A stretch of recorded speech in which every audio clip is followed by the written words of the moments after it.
তুই এখানে কেন? এখন দেখতে হবে ঘরে যা দাঁড়িয়ে দেখছি আমি শুধু দেখে এলাম হাত তো নতুন করা না পুরো ছাদ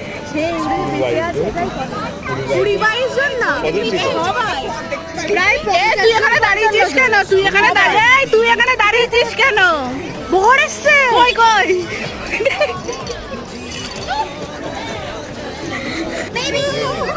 বর বর বলে ডাক